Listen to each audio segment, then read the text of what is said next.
40 minutes per slide. All right, let's get started.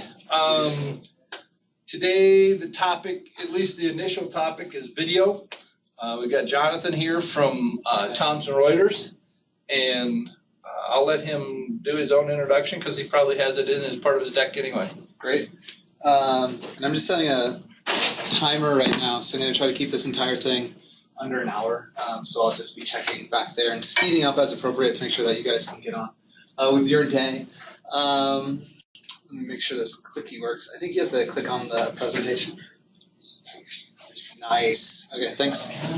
So for the agenda today, there's two big parts that we focused on. The first one's history, so just kind of contextualizing some important things about video. And then the second part is going to go more into strategy, so things that are going to be a little bit more applicable to your partner organization. Oops, oh, no, you're good. So I wanted to do a quick bio because I felt that these were pretty useful when I was an undergraduate. So I graduated in 2004. I went into finance. I got my stockbroker's license. Did that for a few years. I found that it was not very fulfilling work, and so basically just partied a lot for 4 years. Then I quit my job, moved to Vermont from California. That's when my car exploded, and I rode a bicycle to and from work at American Apparel. So I was about 26 then. I was making like $11 an hour. I had the same job as a bunch of 16-year-old girls in high school, and I was selling clothes. So I put that as kind of like a lower point.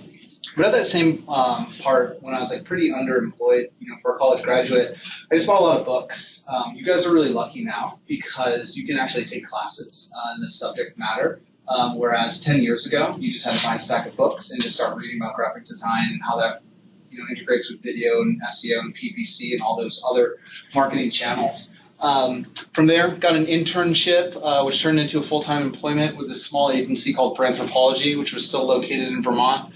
After that, I started managing a team at Dealer.com. Dealer.com is kind of a traditional internet success story. So like 1998-ish, it was just 4 founders started the company, and then a little bit before I left, they sold the company for $997 million in about 14 years, which was really cool to kind of be a part of that rocket ship and just watch something scale and grow really dramatically.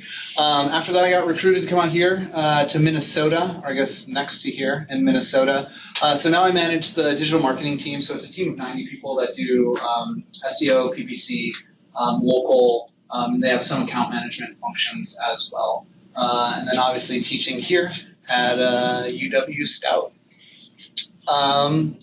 So I guess before we go into this, I just want to see, what are your guys' majors? Do you want to start? I'm information communication technology. Okay.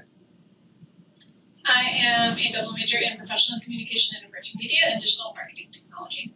Okay. I like cross-media graphics, and I interchangeable video service. This class. Information and communication technologies as well. I'm information communication technologies. And that's the ICTC programs? Okay. Cool.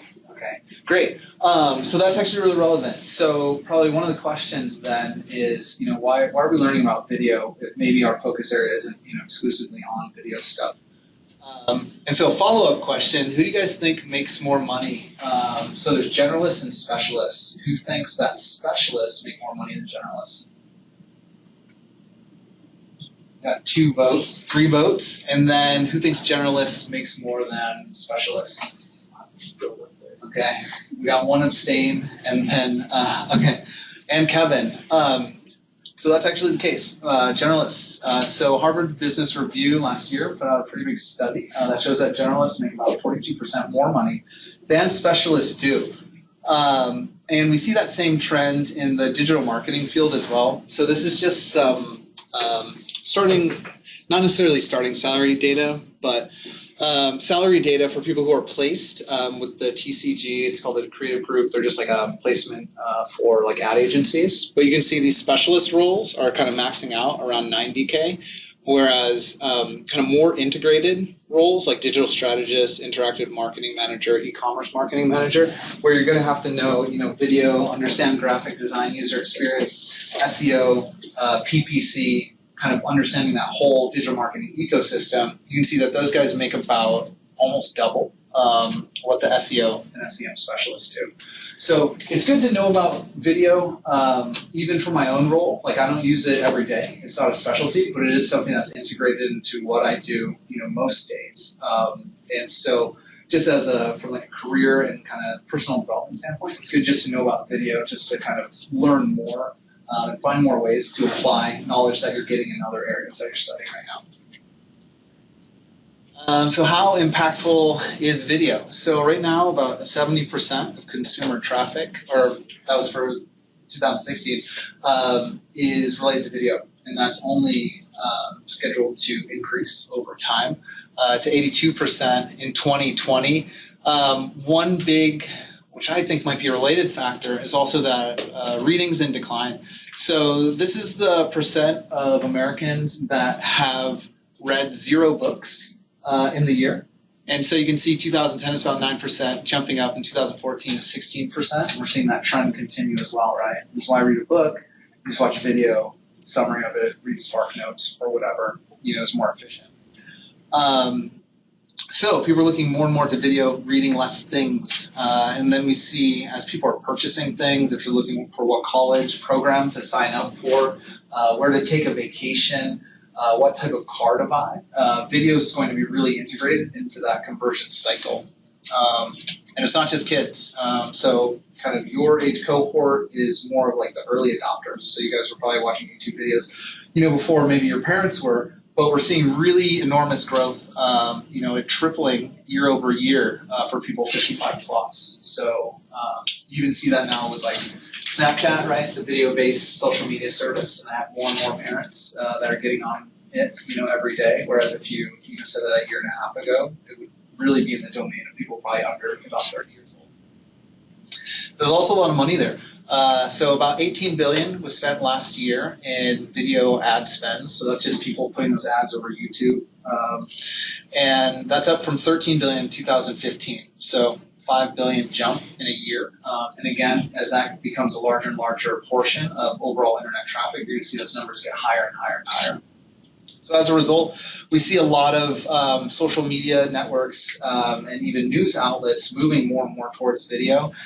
So this just came out last month. Zuckerberg, so 2 years ago, his big thing was like having a mobile-first strategy, knowing that mobile phones are predominantly what we use instead of a computer. So that was like the big thing. Now he's moving towards a video-first strategy. You might see that as you go through your Facebook feed now. It's like those text posts. You don't even really see those anymore.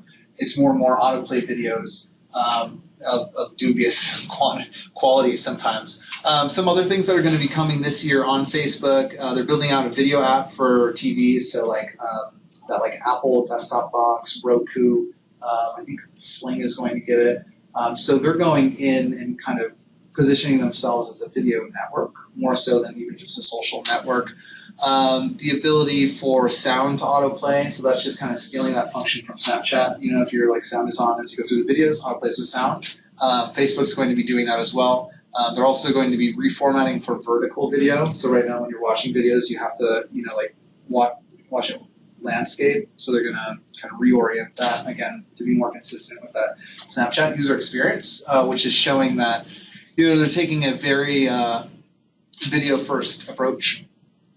So some takeaways, people don't read books, people watch more videos, and it's going to get bigger and bigger and bigger.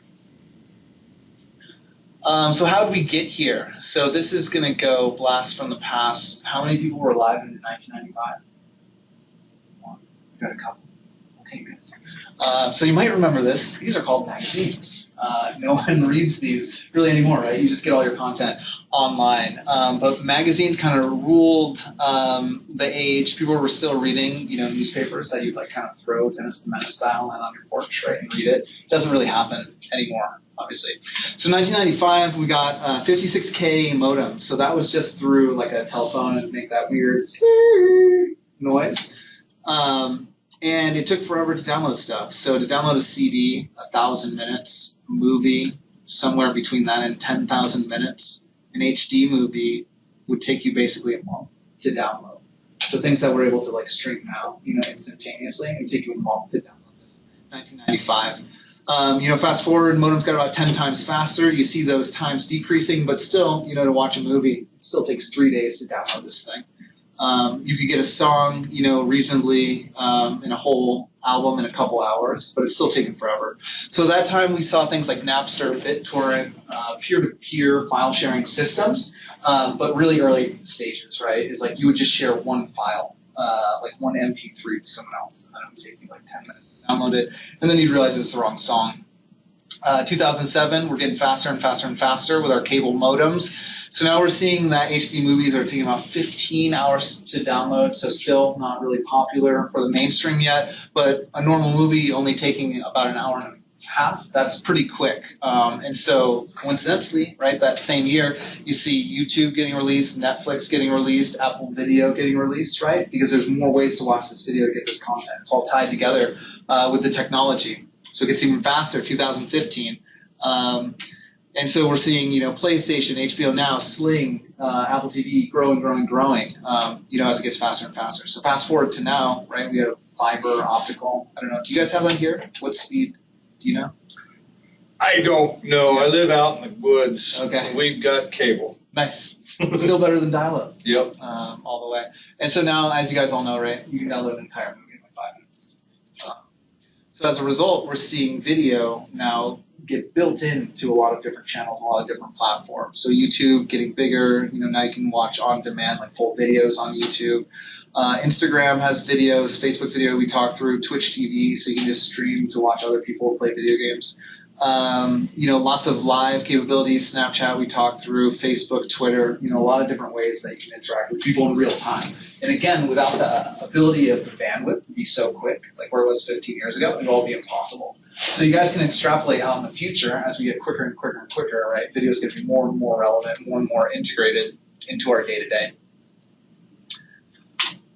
So the fact that it's getting more and more integrated, it's becoming a larger portion of people's just online experience, leads us to a dilemma, because the new paradigm for marketing is to be like an omni-channel marketer. So omni is just it's Latin prefix that just means all. So like omnipotent, omniscient, all-knowing. Same thing, omni-channel, right? All channels. So channels are just different ways that people interact with a brand or a customer. So the issue with being omni-channel is you want to optimize for all these channels and across all type of different devices, right? Whether it's tablets, desktop, it's a mobile phone, you got to do it with text, graphics, and video. So it's just a ton of work. As you guys are probably seeing with your partner organizations, like the scope of things that you could potentially touch and change is huge. And so given a limited amount of time, right, like what are you supposed to do? Right, you got finite time, you got finite money, finite resources, but there's almost an infinite amount of opportunities of things that you can market on, which makes it really hard. Being an omnichannel marketer is pretty much impossible, right? We don't have infinite resources.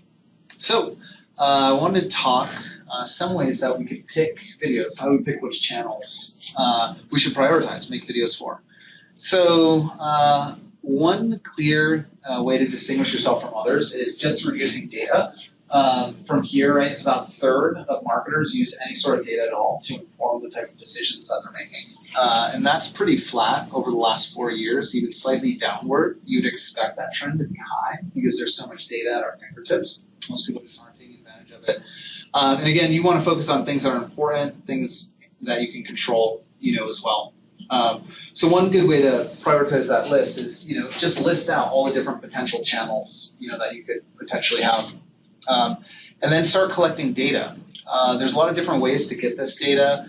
Probably the easiest is with your partner organization, just talk to the owners, just observe people that are going into the store, talk to people that are going into the business as well, just to get a better understanding what's their demographic, what are their pain points, what type of things are these people looking for, what social media channels do they use, what video channels do they use, what websites do they go to, right? Just kind of basic market research that you do, whether it was digital or whether you're doing traditional television market research, right? The strategy is all going to be the same. But then we can start layering data so that we're even better.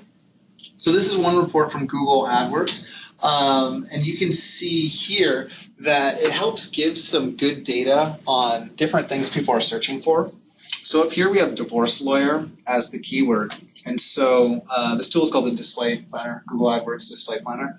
So if you just put in this word, divorce lawyer, it'll start pushing out a lot of information. It'll give you some insights into the gender of people that are searching for that, which you can use to kind of inform decisions later on.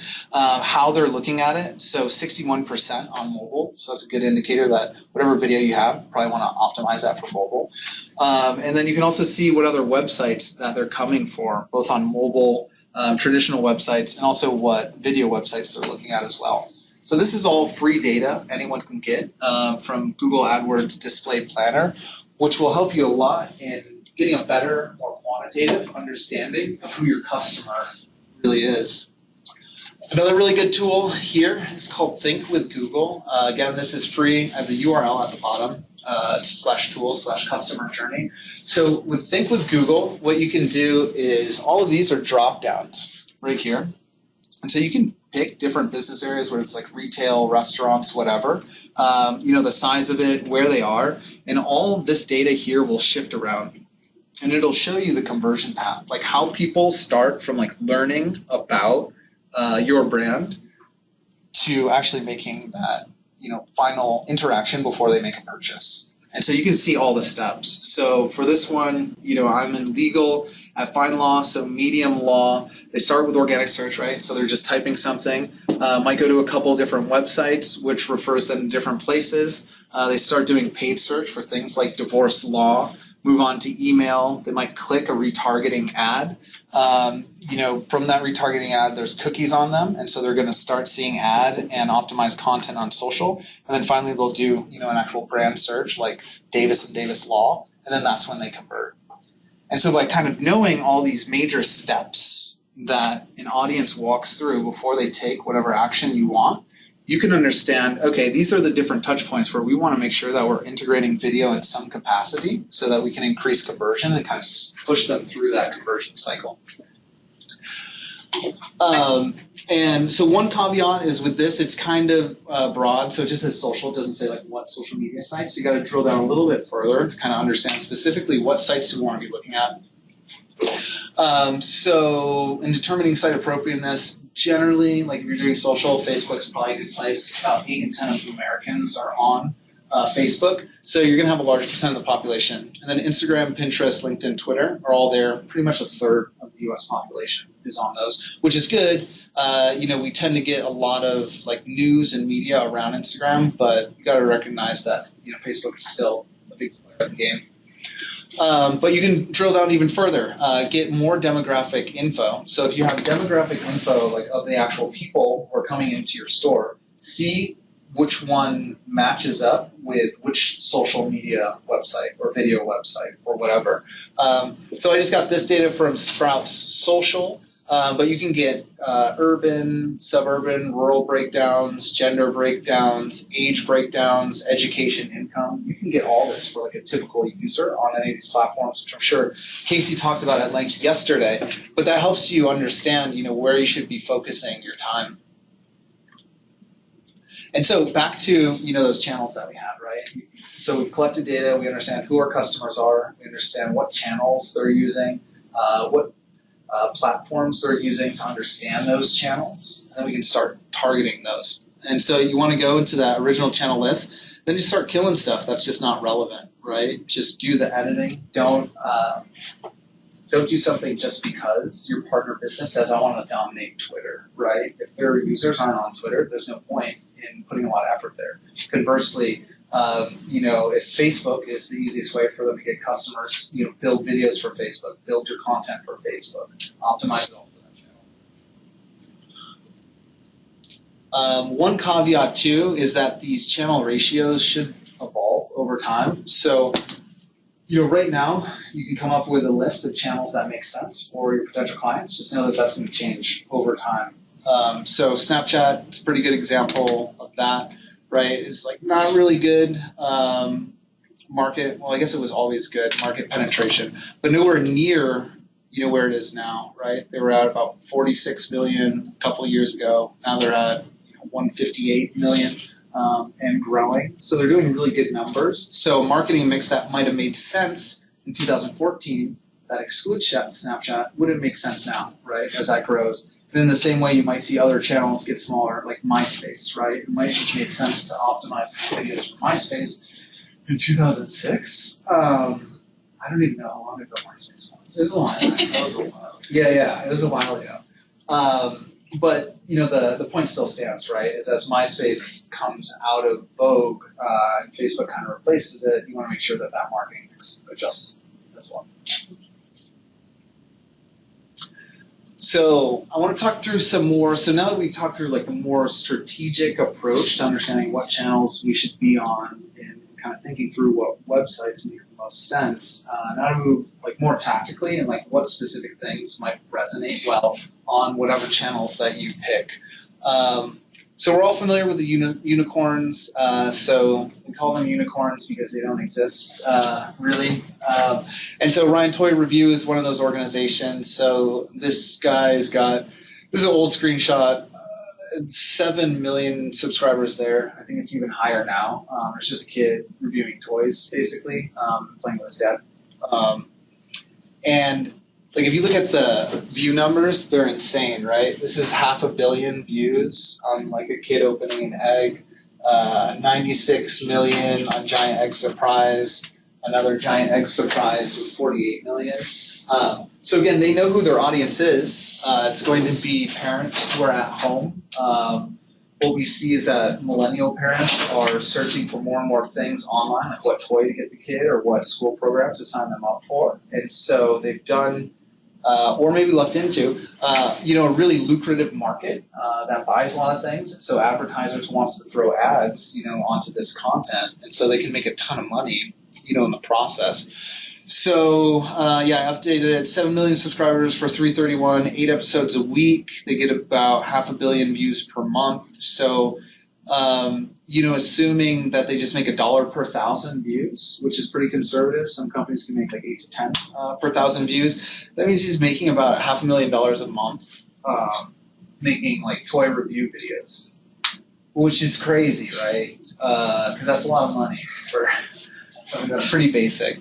But again, these are the unicorns. Not everyone can be a unicorn. I would definitely say it's worth trying. Why not? If you have something that you're really into, even just, you go into a lot of his old videos, it's just done, basic kind of like cell phone cam. And then obviously, once you start making $500,000 a month, you can get cooler cameras and better lighting and things. But, a lot of those, kind of YouTube superstars all have really humble beginnings. And so even just something to do on the side, I would definitely encourage you to go through. Even if you don't end up making $500,000 a month, it'll get you used to the process of creating a video, editing the video, uploading it, optimizing it for different channels, cross-promoting it, on different ways. So you actually end up learning a ton of skills that even if you're in the short term not making money, in the longer term, right, it's going to make you that generalist that knows how to do more things. It's going to make you more valuable in the market later on.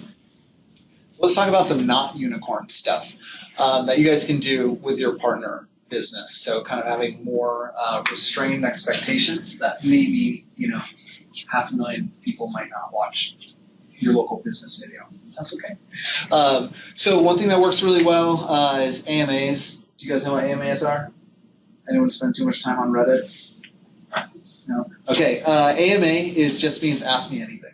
So essentially what you do is you just take someone who would probably have some interests from the larger community, and then just open up like a live video, and then just have people do user-submitted questions and go through. That tends to engage users a little bit better if it's just like someone speaking into a camera, because it's making it a little bit more interactive. We found those work pretty well. Behind the scenes, so I guess, what's your partner organization? Photography studio. Okay, so that would be great, right? Because you could see, okay, what goes into, one of my friends is a photographer, and she takes a lot of behind the scenes content, but like what goes into a shot, right? Something that seems super straightforward. Like she just took a photo of a ice pick with ice on top, right? But she chronicled the entire thing to show, right, it's fake ice, I pick, they're like hitting it from lights down here and from up here, to illuminate it. There's a lot that goes into that. So you can make that into a tutorial video, which other photographers, would watch, would want to engage with that. Or just, that whole process from setup to tear down, like what goes into, making like a photograph or any other, type of production. So, this is another example with donuts by Dunkin' Donuts. Like people like to see, people make donuts and just create things. And so, to think about with your partner organization, like what are they doing that someone might be interested in? And you'd be surprised at the response for really banal, kind of boring things. People really like to watch, like making baseball, right? It's like those videos get millions of views. It's just watching a baseball get built, but no one knows the behind the scenes, until you watch that thing. Timely news. So this one's a little bit tougher, but if possible, to make like a calendar even in advance. Like that there's certain days, like International Cupcake Day, or this one's International Women's Day, and then building content that kind of syncs up with that day. If you have like a restaurant, knowing that St. Patty's Day is coming up, so can you source old St. Patrick's Day footage, make a 30-second promo video, and throw it on Facebook to get people excited to like come out to that restaurant for St. Patrick's Day or whatever it is. But the idea of kind of pre-planning your content so that it syncs up with something in real life is also another effective way to have some content that really resonates with your users. Challenges, so we're all familiar with this, whether it's like the ALS Ice Bucket Challenge. This is challenges to see how long it takes different lollipops to melt, which got like 6.5 million views, which again, pretty easy, straightforward stuff. And garnering interest. Talk through demos, events kind of in the same way, pre-planning things. Like, are there special like awards nights or events that are going on within that industry that might be relevant for people outside of it to follow along with? Interviews, kind of the same idea as AMA, except for instead of having users submit the questions, it would just be an actual interviewer go through. And this is pretty traditional. We see this obviously on the news as well. Addition to that, there's also a lot of non-marketing applications for videos. And so a lot of things I was talking through so far is how you can help your partner organization.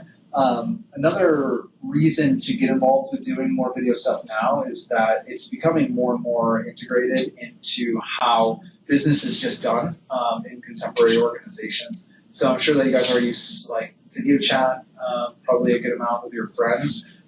That's becoming, like I video chat probably 3 days of the week, I would say, with people. I've taken a video interview before where you just get questions and you have to talk into a camera. So again, for you guys, like having more opportunities to kind of be comfortable with that video technology, you're going to do significantly better than someone who's maybe in their 40s or 50s who isn't used to talking to a camera, feels really weird and self-conscious and might fall down. So it also represents a really good opportunity as you guys are hitting the workforce to kind of distinguish yourself and show that you're comfortable with a lot of new technologies and ways of interacting with other people within your organization.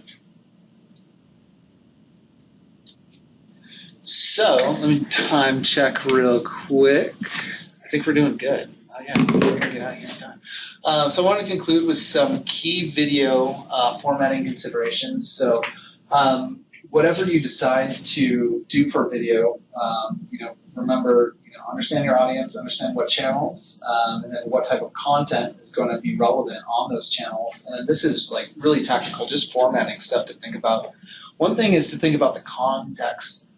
So if you have, like we're lawyers, for instance, or we represent lawyers. And so we know that people searching for car accident lawyer are generally on the road. It's not someone, at home in the comfort on their couch taking time. Someone just got into a car accident, right? Wants to know like what they have to do. Or if you just got pulled over and you think you might get a DWI, you might have 30 seconds to understand what you should and should not say, before you can actually go to jail, right? And so that context becomes really important. If you have this long form content of like, telling the history of DWIs and stuff, it's like, dude, I don't want that, right? It's like, I got 8 seconds, he's walking here, give me the content. And so think in that same way with videos as well. Is it going to be someone walking to or from class and they have 30 seconds to a minute to burn to watch your video? Is it going to be someone who's going to be like sitting down, maybe on Vimeo and is going to watch a 45-minute video? But to really be conscious of like, where is that user going to be interacting with your video, and making sure that all the subsequent things we talked about kind of conform to that context to make it as easy as possible for them. So frame size is really important. So that's what I was talking about. Facebook is getting more into moving towards like vertical. Right now it's horizontal. And so just being aware about how it fills up your entire screen when a user looks at it. Adding comments and descriptions generally is helpful because it pushes other content down on the mobile, so that way you kind of take up that entire screen area, and it's not your post plus like another post, which might be a little bit more attractive, right? Peeking in below. So that can help. Audio on or off. So like I was talking about before, certain videos are going to autoplay with sound. Certain videos are not. And so like with Facebook, there's no sound. It would make sense to have subtitles, right? Because the person watching the video instantly isn't going to watch it with the sound. So even having like, even a teaser, right, that just says like, best story ever, something that's like getting them really excited about it, like make sure that's in text. It's because they're not necessarily going to hear it. And then, the opposite, right, for Snapchat. Same idea with the length of the video. So again, I don't know if the DWI was the best example, but that same idea, right, is quickly, people need that bite-sized piece of information. But you can go long form if people are looking for something a little bit more deep. Like behind the scenes video can be a lot longer versus like a tutorial video might be a little bit quicker to the point. Story arc as well, just to make sure it's not boring. So as you watch a lot of videos, you can kind of see when you stop watching videos, like what's that dead space, right? Where you're like, okay, I gave it 30 seconds, over it. As you're creating videos, have that same kind of detached critical lens. Like, would you really sit through this scene? If no, then it makes sense to adjust that story arc or how long it takes you to get to the point. You can also use video analytics to understand when people like stop viewing your video. Like that's just in YouTube, that functionality. So that's also a good point too. Like if everyone stops watching at 2 minutes in, it's a pretty good indicator that like your video sucks like at that point. And so to edit it, take that part out, or adjust the story arc so you're building more suspense so someone's going to get over that hump and continue watching that video in the end. The device, obviously, the same thing with channel, but like how are they watching it? Is it on mobile? Is it on desktop? Are they using like a HD smart monitor that's in 1080p or higher? Are they watching in their mobile? And then what are the expectations too, right? If you're watching something at home, you're going to expect that it's going to be high res, it's going to be really beautiful. If you're watching Snapchat, like it just has to be funny within like the allotted 10 seconds or whatever. And so just to be mindful of that. And then view initiation, so how people like start the video. So if someone has to actually click to play it, a lot of times it makes sense to use imagery that's really enticing. Those like really shady news ads that come up a lot in the internet that are like 10 weight loss tips you would never believe, and that like show someone with like sunken in face, like that's all like clickbaity style, right? But they know that for someone to even watch that little like video advertisement, like they have to do something pretty remarkable to have people click through it. So to be thinking about that as well, right? If it's just like a cut scene that's like slightly blurry and like one eye's looking there, one eye's looking there, someone's probably not going to click to that, right? And so to kind of start with like, what's the meat? What's the really engaging thing?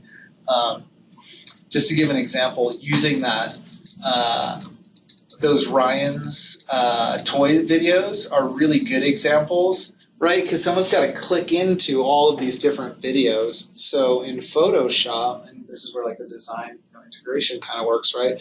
Is like in Photoshop, they're building all these thumbnails manually, and then you can set the thumbnail. And so that way, like it's more engaging to watch a kid with like this cool background, that says Thomas and Friends. That's going to be more engaging than like the actual video, which is just a kid riding, a train on this carpet. It's not that cool. It looks really, engaging here. And again, knowing your audience might be a parent watching with their kid, right? That context is like you want to have bright colors. You want to have like big imagery. You want to have things that attract, younger kids. Like, Dad, I want to watch this video. Mom, I want to watch this video. And then you start getting 500 million hits on eggs. Have any of you guys ever used or ever seen a gift egg before? Because I've never actually seen it in real life. Okay, no one has either. That's cool. Now you guys are as out of touch as I feel. So, welcome. Autoplay, obviously, like just get to the point as soon as possible. If you know that as someone's scrolling, maybe you have a second or less, get to the point really, really quick with videos. Roll over. That same idea. And one kind of last key takeaway is just to actively use these sites to understand the changes that are happening. So just as a user, it's always to be mindful, like, what's the path I'm using? Like, what do I think is like good content? What is a bad video to me? What's this new feature that I'm seeing or this new platform that I'm hearing people talk about? Like, always just be adopting those things. I keep on referencing Snapchat, but like within my age cohort, there's probably 20 people that I'm friends with, that use it. They tend to be like younger, but I'm still on the platform just to kind of understand what it is, how it works, who the players are, and so that you can be cognizant and optimize for it. And so in the future, there's going to be more and more channels, platforms, etc., that are all opening up. So just to continue building out your skill set, playing with these things and just being interested in the evolution, and that way you can continue to stay relevant as all these things, change really dramatically and really, really quickly as well.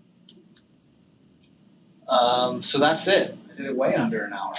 Very pleased with myself. I think the last two I did were like an hour and a half. So I tried to cut it down this time. I wanted to see if you guys had any questions or anything. Yes, I have a question. Yeah. So mine is a student government, and so right now with like the current political climate, like a lot of people are like, oh, politics, get away. Yeah. And so like we try to strike a balance between like glamorizing it and making it more engaging and more fun to participate in, but also like we are under like high scrutiny for like you can't be super frivolous, you can't be super like screwing around, or people think that you're like not focused on the issues. Yeah. And so like how do you suggest finding a balance between that? Yeah. Distractions and PR videos. That probably goes more into like political science stuff, but yeah, people don't like, okay, if people are really concerned about like spending money, then you could make videos showing what you're doing against that. Like, what are you guys doing to save money? Maybe feature like a budget person kind of talking through what they look at. Because most of the videos we have right now are like how-tos, like how to fill out your annual budget, like how to like write a motion, like things like that. But they're not very fun or engaging. Yeah. Yeah. I think it's good to make how-to videos. I think it's tougher with the student government because if you're not in government, there's probably only so many things that people, want to do with their free time. I think PR videos help. But also you can't use video to like cover something up completely. Like if there really is waste, like video isn't going to prevent people from knowing. So I think it starts with, in the real world, doing what the constituents are asking for, but making sure that if you are doing it, capture it appropriately. I like watching Donald Trump because I think that he's really great, politics aside, I think just strategy-wise, really good at highlighting positive things that are happening, whether or not they're based on even like fact or reality, whatever. They're still positioned in a certain way that gets people really excited, right? Because for the last 100 of years, we've had corporations come to America and say, hey, we're going to build X amount of thousands of jobs, right? But you didn't know. You never got a press release about it. There wasn't a video kind of where the president's shaking hands with like Samsung. We never saw that stuff before, right? And so even though this is something that's happened literally since the beginning of the country, that we have foreign investments here bringing jobs here, by making sure that you're capturing it on video and disseminating it to an audience, it's going to have a different effect versus if you just don't talk about it and just assume that people are going to know, about that positive thing that you're doing.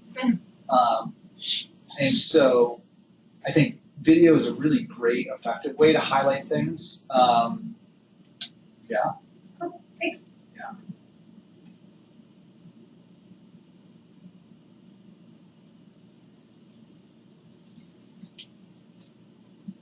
Come on, guys. I got the ball rolling. How many of you guys as partners are using video in some way? What are they doing? Facebook video and YouTube, and they have their YouTube videos on their website. What are the videos about? They have one that's like on their website that's like about us, and then their Facebook, they have like, sometimes they interview different workers. Be like, oh, spotlight employee, and I can actually check really quick. What is the company? It's called Blue Door Consulting, so they're actually an SEO company. Oh, cool. So I think that's why they kind of use video more. But they also do like local events, so like they're a sponsor of the Pull and Punch, so they'll have videos of that happening. So. Yeah, those are like the event-based videos, Yeah. Which are always helpful to use. But so I guess most of it's educational, but then they also have like community-based education because one example, it's a female-owned company and they brought in, I don't remember her name, but some woman that was on Shark Tank, so they had videos sponsoring that. Nice. Yeah, I think there's lots of opportunity. You said that they're doing education videos, especially really targeted, like how to do SEO for, X profession, whatever it is there's really a gold mine there, just around SEO instruction for small businesses. And so a lot of the times larger players will use video just a way to initially get the hooks in, and then, obviously to get a more compensated relationship down the line. That's really cool. You said yours is photography, right? Yeah. My aunt is a newborn photographer in Boston, so there's like a lot of competition. And one of the most successful strategies she's ever implemented has been like doing instructional videos on how to like edit her photos or how to stage them. And like that's where like she's gotten such a big and like brand recognition that her business has taken off so much. So like those are really good ideas for videos to do. They don't have any really video at all. There's, I think, an Instagram story today. It was like the first one I've ever seen. Oh, really? So, Do they specialize in a certain type of photography? I mean, obviously a lot of like senior pictures and stuff, but she does Okay. like corporate headshots and all the billboards and all that kind of stuff too. So. Yeah, so you could even do a video like how to do a headshot, a corporate headshot makeup, headshot lighting, what to wear for a headshot, different professional headshots. One good tool even to look at potentials is Google Keyword Planner. You can put in like a search query, and then it'll give you a list of related search queries that people search for. And so you can mine that as well to get a better understanding of like what things people might be interested in. Same thing in the auto-populate field in Google and the auto-populate field in YouTube as well to kind of see what types of videos resonate. But yeah, there's a gold mine, right? Again, of people looking for content so that they can help, make money or start their own business, right? How to start your own photo business, for beginners. I think that there's a lot of different ways that you could go, with video and photo. And she probably has all the stuff, to make really good videos already. Because a lot of them are just using like Canon 5Ds, which is just a typical, camera. And so for her, it'd be a pretty small chunk, to do that video. That's cool. Yes, this isn't really specific to this class. I just want your opinion on the relationship between like influencers and video. Because I watch like a ton of YouTubers who like halfway through their video be like, oh, so this is sponsored by X company, and I'm always like, oh, okay. Yeah. I think that depends on the audience. I think that most younger audience is just going to be like what you just said, right? Is you just kind of roll your eyes at the end of it. I'm actually really surprised at the amount of free stuff given to like influencers. Yeah. For things. It's pretty, like my wife just got about $1,000 worth of ski clothes, and she has like 1,000 Instagram followers. Like it's not that deep, you know. I doubt they sold any jackets from giving her a jacket, you know. But it's like, whatever, we'll take it. I think in the same way, sometimes it can be useful, but you have to go super, super broad, and probably have a cheaper product with really, really high margin to have it make sense. So that's why, like, a lot of really good looking people on Instagram, it's like they use the same, I forget what the company is. Is it Fit Tea? It's like the same, yeah, it's like all those supplements, right? Because it's like, you know, the tea probably costs like 3 cents of tea, you know, and then they're going to sell it for $10, and so they have that huge margin, and so they can lose a bunch of their money, like just for marketing, and so just give it to everyone, you know, for free. But if you have like cars, it's probably going to be a little bit tougher to, if you've ever bought a car. I think the most popular Instagram post was a Coca-Cola ad for Selena Gomez, so it's definitely changing a bit. Yeah. And but it's a sponsored post, probably a sponsored boosted post, right? I don't know. Because I think they can pay to have more people, more impressions, you know, with the brand. But I do agree with you, for super mega people, for sure, it still works, right? People are still gonna do Kardashians, duh. It's like, if you have the money to pay them to feature their product, you're probably gonna sell out of that product. So I definitely think that there's like a small cohort of real influencers, but those people are like bigger than the internet, you know, like Selena Gomez, you know, it's like Britney Spears. It doesn't matter if she's on the net or not, like people are probably gonna buy, you know, the thing that she has. So yeah, I think like true real influencers, but I feel like the term influencer now is so broad that it could be anyone with like, you know, 1,000 Facebook followers or more, and that's not, to me, that's like kind of wasted money. But yeah, I mean, if you got Bieber money, do it. As a consumer, I've gotten really frustrated with like influencer videos and stuff like that, because like when they started, like the goal was to like go straight to the consumer and like be able to trust that they weren't influenced by brands, and that they could just tell you like their honest truth about what they think of these products, and like that was the whole draw of moving away from like trusting big businesses, and that's what started blogs and like all of that stuff. But like every single post, like if you want to find out, hey, is this lipstick good? How long does it actually last? Like you can't find a post that isn't sponsored anymore. Yeah, it's really tough. And that's where authenticity becomes more important. And I think we'll see that become increasingly important in the future, is because if you know everyone can be bought, and like pretty cheaply as well, then you can't really trust anyone. And so I'm sure that it'll start a new niche where people get money through different ways other than, you know, featuring products.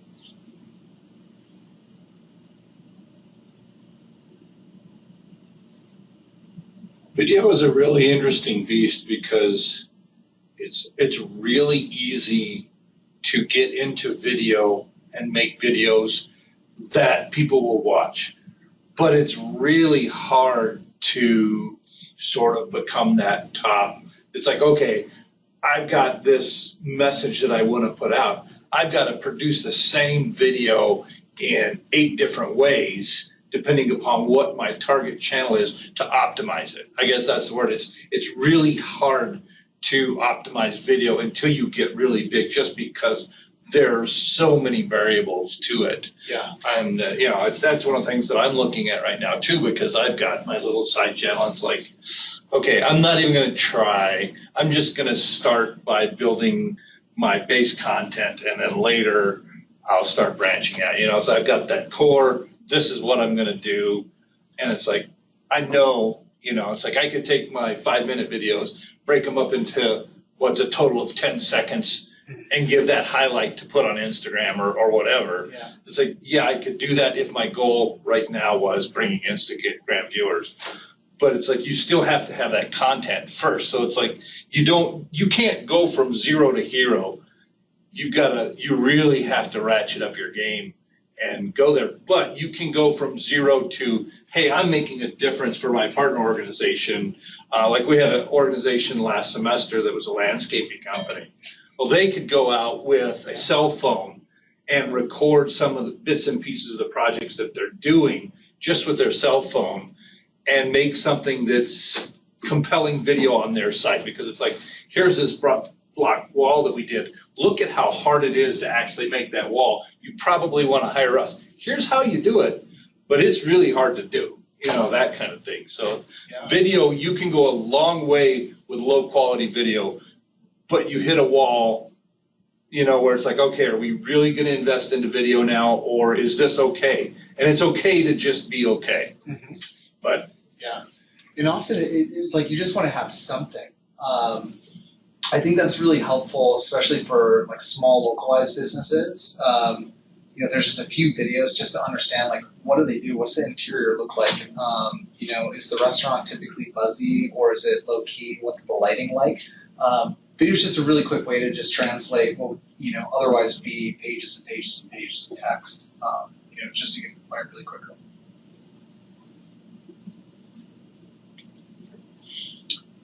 all right, you guys have any questions? Can anybody tell me when your final project's due? 2 weeks. A week from Friday. A week from Friday, 10 days. You guys need to turn them in because we need to get that to the Thomson Reuters people. So the 14th is the day. Whatever that Friday is, it needs to be to me by 5 o'clock that Friday. So you basically got a week to do this. So if you've been procrastinating, those days are over. I put up a new announcement today. I put up the rest of the schedule. I put up the week 11 or 12 stuff, which is looking at trends and SEO. So there's some really cool articles there. Naturally, I pulled down Search Engine Journal, Moz, and Search Engine Land as the places to look to articles to see where it's going. You don't have to do a hard read of those articles. Just a reasonable scan of depth is going to show you there's about 5 areas where everybody is saying this is where it's going for search. And you know, all the people who are leading it, one of them pulled 44 professionals, and it really boils down to about 5 things that are consistent across them. And a lot of it is mobile, a lot of it is video. So it's like those are sort of, you know, that's where it's at. Then you can get into more technical of how you go video, and there's, you know, go mobile. So you guys can read the articles, but I guess the key thing to take away is one of the most important things you need to walk out of this class with is knowing where to look to stay current, because whatever we teach you in this class, about 40% of it is going to be the same in 5 years, but there's going to be 60% of it that anything that's tactics based is going to have changed. Things are just changing that quickly. And make sure there's an article on, what's it called when Google doesn't show the keywords? Not provided. Yeah, not provided. If you turn in your final paper and you don't understand what not provided does, there's an automatic drop of a grade right there. So read the article and understand that, because you really don't come into that and say, well, Google just says they're not provided, but we don't know what that means. You need to know what that means, because keywords and how you get to those keywords is an important aspect of this. So that's the main thing is your project, it's go time. I'll be posting the schedule actually may have already posted the schedule for what time you guys are doing that day. Those of you who are on campus but aren't always in here, try and see if you can arrange with your instructors to be in here. If not, you need to talk to me. So that's all I got. I'm going to stop the recording.